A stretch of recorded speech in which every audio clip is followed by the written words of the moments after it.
time to finish this. Kill the bastard, right now. Jeffrey Hawk makes his move, rounds the corner of his trailer. He squints, sees footprints in the soft ground. Bingo. Crouches low, belly skimming over the dirt. A crowd roars from the circus tent 300 yards away. He uses the sounds to conceal his movement. Then he sees it, the shadow of his chosen victim. Focus. Bring on the carnival of carnage.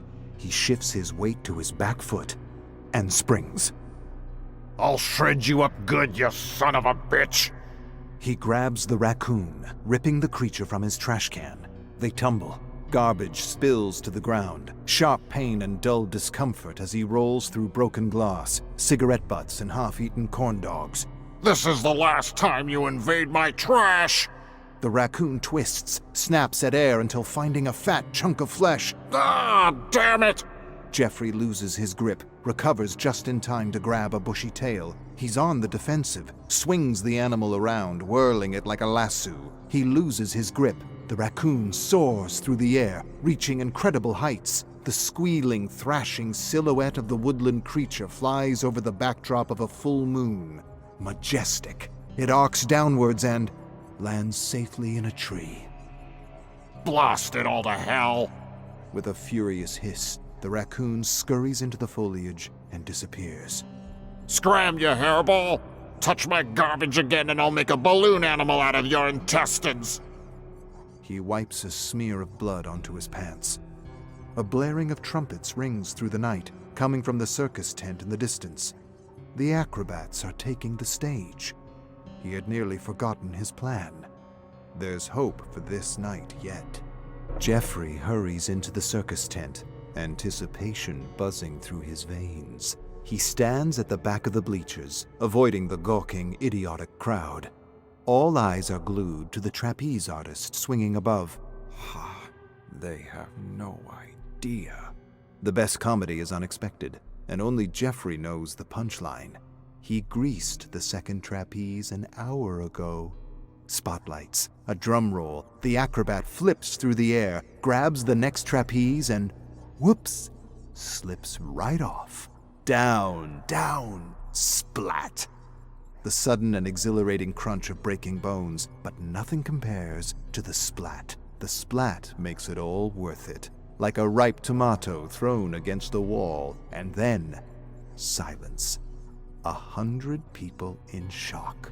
Trauma forming in their brains, future nightmares being scripted.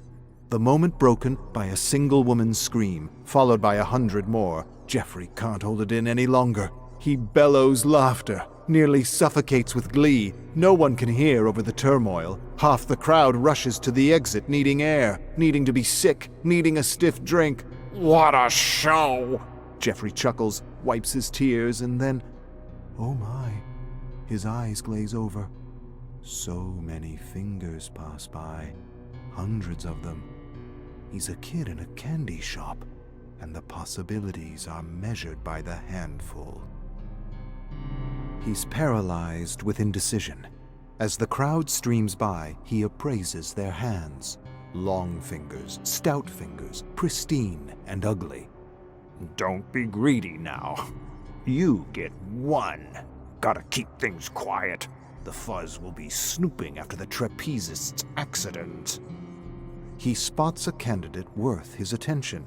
3 inches on the left hand of a young woman. Smoother knuckles than the norm.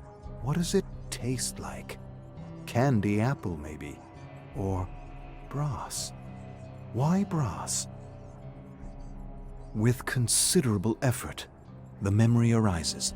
A first-grade teacher with a similar finger who used to wear cheap rings. He was a brat, but she was too hard on him. A burst of endorphins tickles his spine. How would he immortalize this stand-in for his first-grade teacher? A sharpened pencil to her jugular?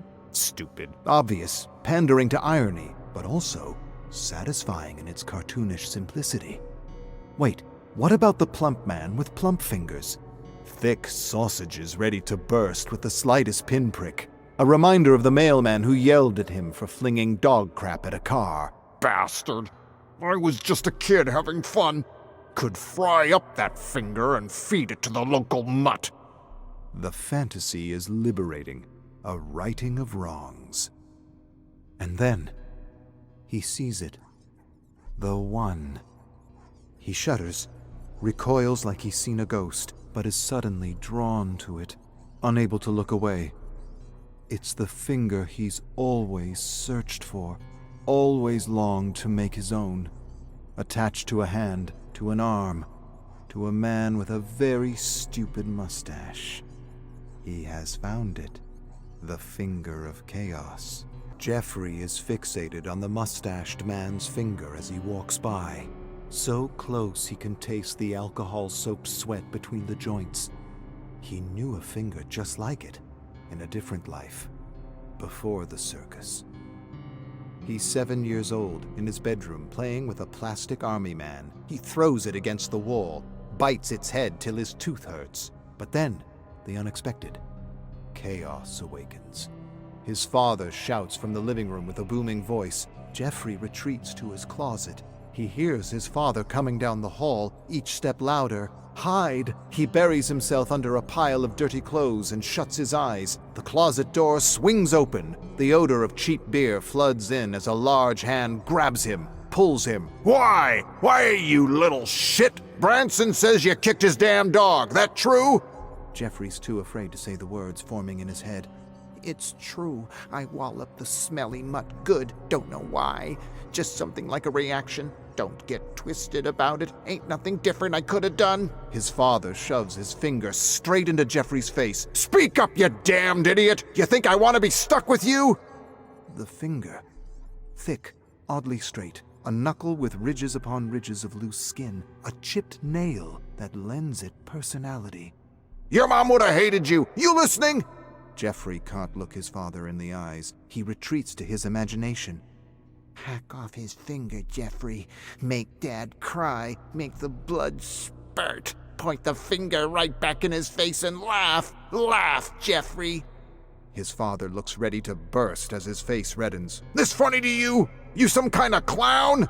Keep laughing and see what happens. And though Jeffrey fears his punishment, he can't get the bloody thoughts out of his head. So he laughs and laughs. Jeffrey examines Mustache's finger as the crowd jostles around the circus tent. On his hand, a finger, thick, oddly straight, knuckles with ridges of loose skin, and yes, even a chipped nail. It may not be the original, but damn, it'll do nicely. Jeffrey barrels through the crowd, keeping an eye on the mustached man and his index finger. He pushes a lady aside, strong-arms a man. Move along, you jerks! Everyone's too disturbed by the acrobat's death to be upset by a clown's social faux pas. It'll be days before it crosses anyone's mind. Did that clown really elbow an old woman in the face? Jeffrey spots Mustache walking through the fairgrounds. Tents, Ferris wheels, and food booths have gone dark, closed for the night. The scent of deep fryers and popcorn is still thick in the air. Mustache breaks from the crowd. Perfect. Time to get to work. Jeffrey disappears into cover. Despite his size, despite his bright, gaudy clothing, he naturally slinks through the shadows. His anger over the raccoon infiltrating his garbage has fizzled away. There is only one creature of the night that lives here. His name is Jeffrey Hawk. The hunt begins. This is Jeffrey's moment. The anger and revulsion fades, if only for a few minutes, allowing him to exist in comfort. He doesn't stumble or slow as he stalks through the deep darkness. Takes sure, steady steps. He wants to remember this moment. It's simple. One man with a wonderful finger. One clown that's going to kill him.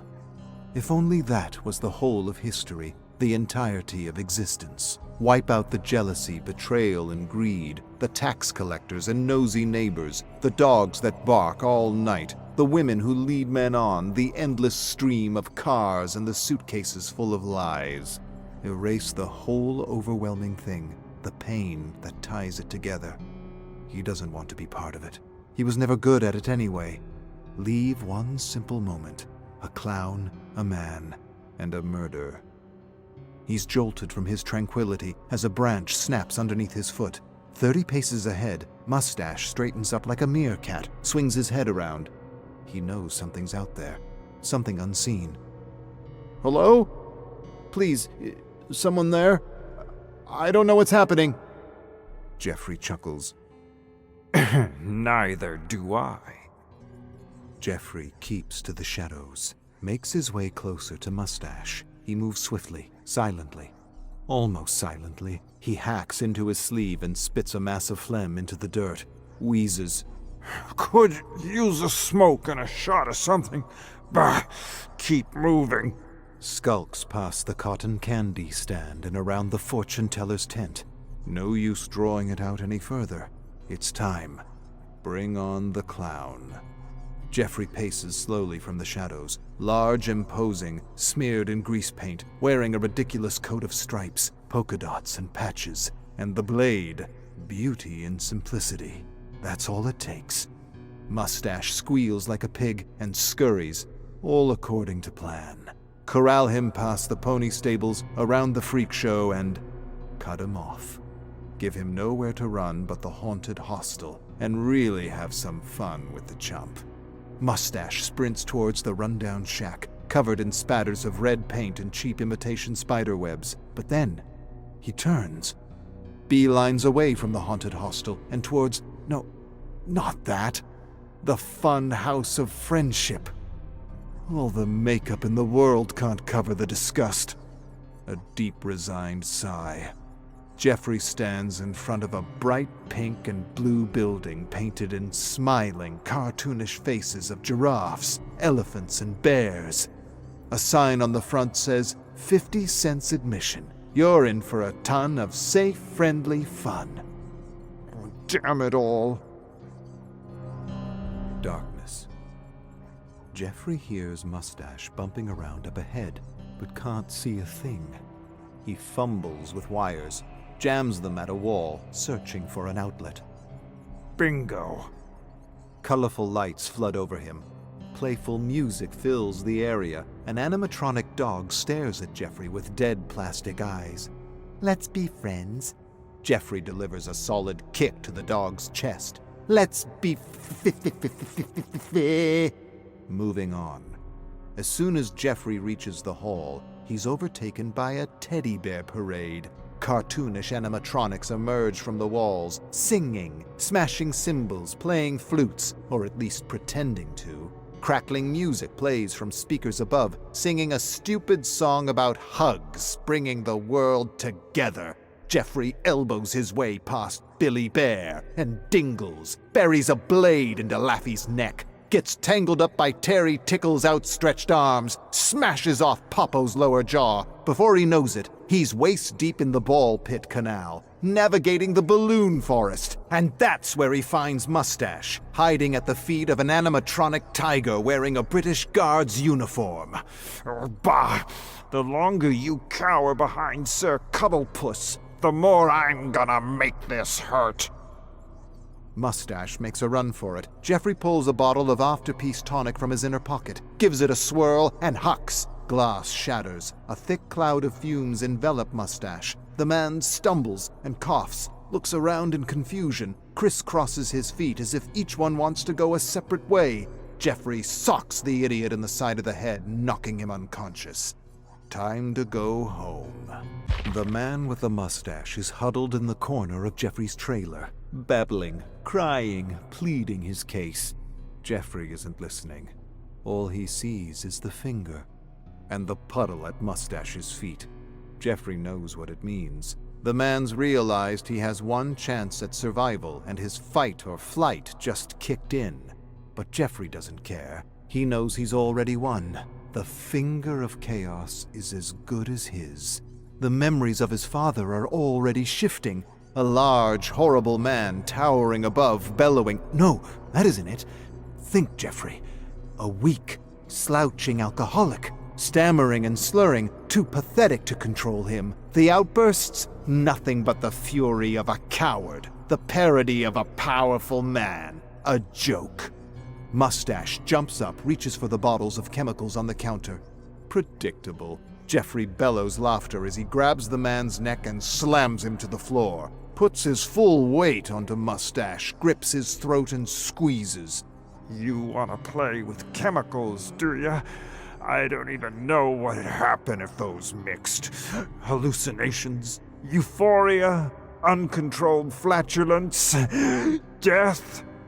Jeffrey thinks this over as he repeatedly smacks Mustache's head into the floor. They all sound like hilarious endings, and why not add some uncertainty to the mix?